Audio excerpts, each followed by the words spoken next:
وجهة نظري أن السوريين أعظم شعوب الأرض قدرة. السوريين علمونا الأدب يا راجل. في رمضان اللي عدى صنعوا لنا اليميش والطنوه في مصر اللي كنا بنستورده بالخارج. أقول إن السوريين فقط إذا اطمأنوا إلى الاستقرار يستطيعون أن يقوموا بالمعجزات. السوري غير. السوري غير. السوريين النهارده خدوا جزء من مصانع 6 اكتوبر وشغلوها واحنا قاعدين نتفرج. ممثل الشخصية السورية دهاء، عمق في التفكير، مرونة، شوية سياسة. وزير صناعة والله العظيم أنا لو أملك القرار في البلد دي لاجيب وزير صناعة سوري. أي عيل من الشباب السوريين اللي موجودين اللي عملوا إنتاج في المصانع اللي موجودة عندنا هنا في أكتوبر جنبنا والله العظيم أجيبه وزير صناعة ويعمل صناعة موجودة، صناعة مصرية، بس الصناعات السورية لما جم طورهم.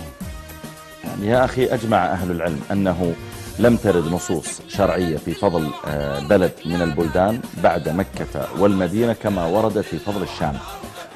Great respect for Syria and the people of Syria. These are great people.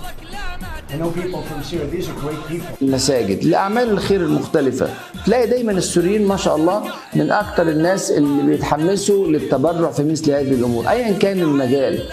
يعني مجال مثلا إنشاء مسجد، بيعملوا مساجد كتير في أمريكا يتبرعوا ما شاء الله. لما بتتكلم عن عمالة ما شاء الله في خلال الفترة الوجيزة اللي عاشوا فيها في مصر حصل تطور غير عادي. قال رسول الله صلى الله عليه وسلم: صفوة الله من أرضه الشام وفيها صفوته من خلقه وعباده. الله أكبر. هذه شهادة من رسول الله صلى الله عليه وسلم.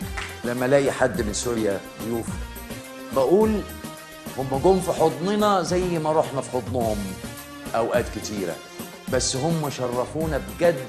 لانك شوف الشباب السوري اللي جاي من حرب طاحنه ومن ظروف مؤلمه فيها التشتيت جم في مصر اشتغلوا، عملوا شركات وعملوا مصانع. اخواننا السوريين اللي موجودين في مصر دلوقتي الحقيقه حاجه تشرف.